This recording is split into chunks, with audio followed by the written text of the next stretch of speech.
There are things we can do. This country, I mean, it spends more money in healthcare, but we don't have the healthiest population, and the question is why, and a lot of it's lifestyle.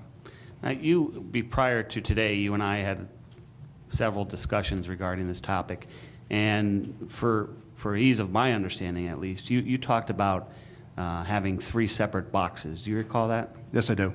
All right. And could you, and if you could just perhaps use the easel to describe what you were trying to explain to me, that might be helpful. But if you want to describe what the concept, at least you said to me, about the 3 boxes were. Yeah, let me, I'll use the mic first. There is a growing awareness that we have to control health, not just the sickness, not just manage the sickness. And almost all these programs start with some kind of assessment, typically referred to as a health risk assessment, which tries to see where you are on the continuum from being very healthy to being sick. And people break down that continuum different ways. I kind of think of it as in three pieces, 3 boxes, if you will. And so you sort the population, your covered population, into the 3 categories. And one who have some manifested some symptoms of a disease, so they would be the sick. You've got some that are very healthy. Their blood pressure is in order, their cholesterol is in order, they have an active lifestyle, they have no symptoms, they don't smoke, they fasten their seatbelts and so forth. They're at no risk or low risk. And then there's the in-between, which you can call different things. I would call at risk. So if I may. Sure.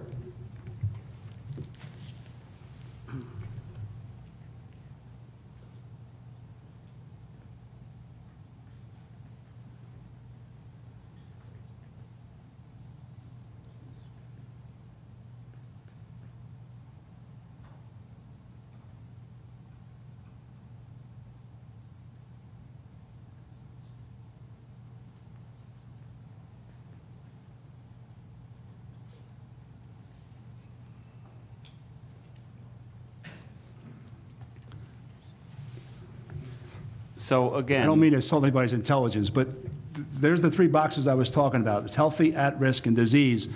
And one of the things that is most significant is people migrate from one box to the other. So most of us, as we get older, are more likely to be in the 2nd or 3rd box than we are if we're younger. But it's not just age-related. It has to do with health and it has to do with lifestyle. So a lot of the focus is trying to get people not getting worse. I mean, it's interesting. You know, we think that we want people to get healthier, but we would be making major progress if we didn't get less healthy. You know, we just stayed where we were. And if you're in that healthy box, stay there. Or if you're in that at-risk box, you have some symptoms, but you don't let those symptoms develop where you're in the 3rd box. That's progress. So we've even seen, you know, studies, and you know, it's not necessarily studies. You all know people who, you know, anecdotally have gone from one box to the other, but they've gone right to left. So they had high blood pressure, but they lost weight and they started jogging or walking or riding a bike, and they actually improved. They went off medicine. So they actually went from the middle box to the left box. So that's the way I think of it, and it's just convenient to do 3. Other people might have 4 or 5 boxes. That's not material, I don't think, how many boxes you divide it into. But the point is, there is a progression. So when we talk about actuaries, plan administrators, dealing with the current issues that health care plans face, at least in your experience, there's a trend to not only deal with disease management, but there's a trend to keep people out of that box, for using your example. Yeah, absolutely. Okay. And by doing so, in your experience, how do you keep the person in the first healthy box, or keep the person from migrating from one box to another?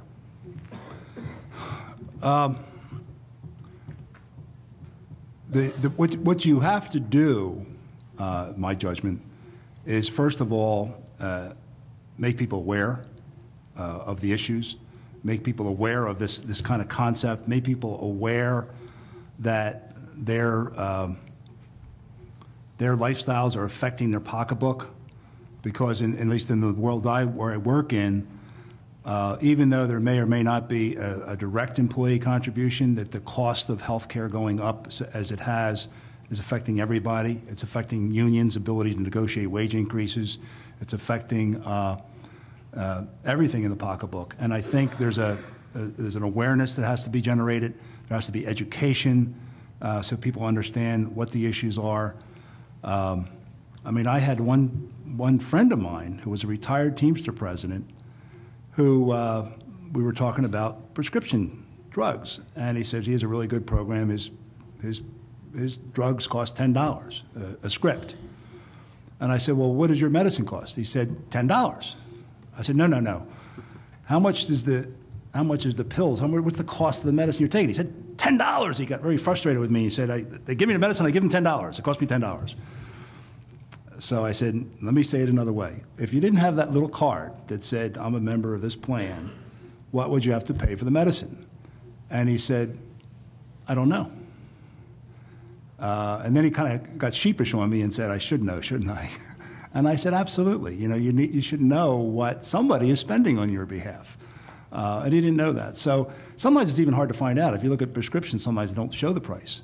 So how can you tell somebody like him that you should really see if you can take a generic equivalent when it's costing them $10?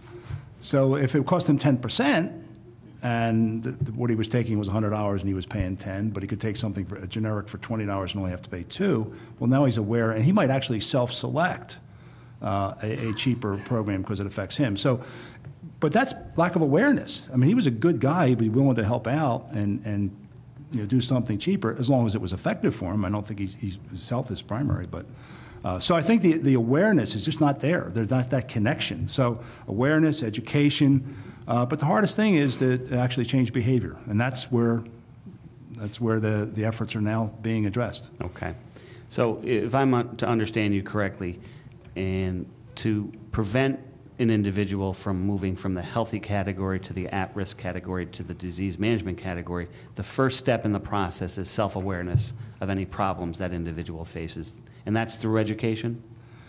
Yeah, it's through education, and I think the assessment helps people understand it. I mean, a lot of people, younger people particularly, don't know what their blood pressure is. They don't know what their cholesterol levels are. They don't know if they have a problem or not. And I'm understanding you're saying maybe and I'll call it the next step in the process, but you said what you need to do after that is you need to change behavior. Is that correct? Correct. And what in your experience, what are some of the things or some of the methods in which you can get somebody to change their behavior? I think you have to hit them in the pocketbook somehow or other. I think if you can give them an incentive to go through these programs, to answer the phones when the nurses call. Again, using myself as an example, I'm on a regimen to take blood thinner. And fortunately, my healthcare providers, they call me up and they say, Jim, did you take your medicine? Jim, did you get your blood level checked? When are you going to get it done? You haven't got it done in a month. You should get it checked regularly.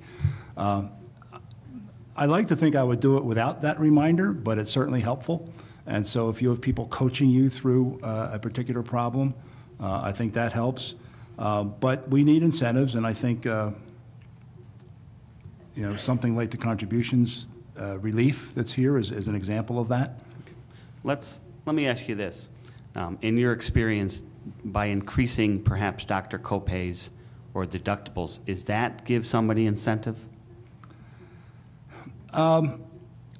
I think it not only doesn't give somebody incentive, but it's sometimes counterproductive. First of all, the cost of the program, the cost of treatment is not changing. You're just shifting who's paying for it. Where I think it may actually be harmful is if the costs get to the point where somebody can't afford it. They may not seek treatment that would be low cost and of a preventive nature, and thereby leading to later illness or injury or episodes, depending on what kind of illness you have, that are very expensive.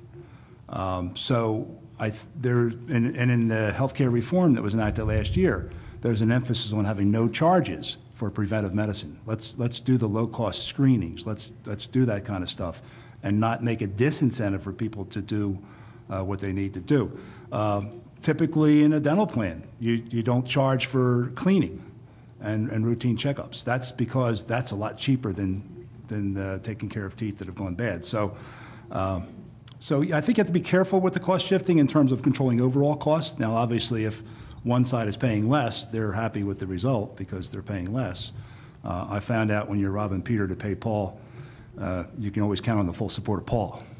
So if I'm hearing you correctly, the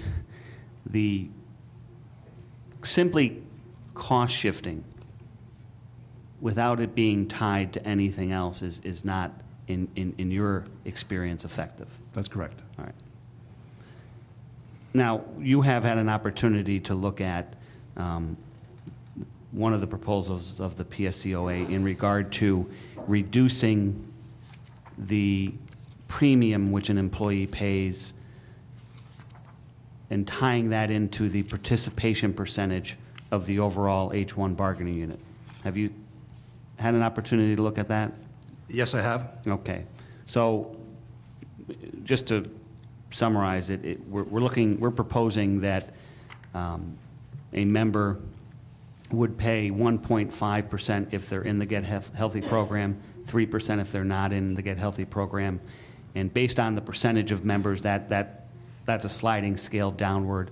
The more members that participate, the lower the premium is. You're familiar with that? Yes, I am. Okay. And when you talk about the incentive to change behavior, in your experience, in your opinion, is this something that could be effective? I think it is. I think it's actually kind of clever, because I think when you talk about incentives, a lot of the programs have an incentive for an individual to do something that's considered effective. This gets into almost a group incentive, because individuals in the program will benefit if they're, not only if they're in the program, but if they can get their coworkers involved as well. So a lot of the literature is starting to read and talks about creating a culture of wellness, to have it permeate through an organization, whether it's a corporation or a union, and have group behavior, peer pressure, if you will. I mean, if you've got 25% in the program, and by getting that number up to 50%, everybody is in the program can gain. That's considered, to me, it will help you get to that behavior change that you need to effectively address these problems. Okay. And there's other incentives that you've had experience with, or you've looked at in your capacity as the actuary for your funds, are there not? There are. It's the ones I'm familiar. The one I'm familiar with in particular was a Teamster plan that created a better plan. They called it enhanced benefits. Now, they didn't have employee contributions to begin with, so their incentive came about through plan design. So you had lower deductibles if you engaged in the healthcare screenings. You had no copays for zero copays for visits to your primary care physician, for the routine checkups.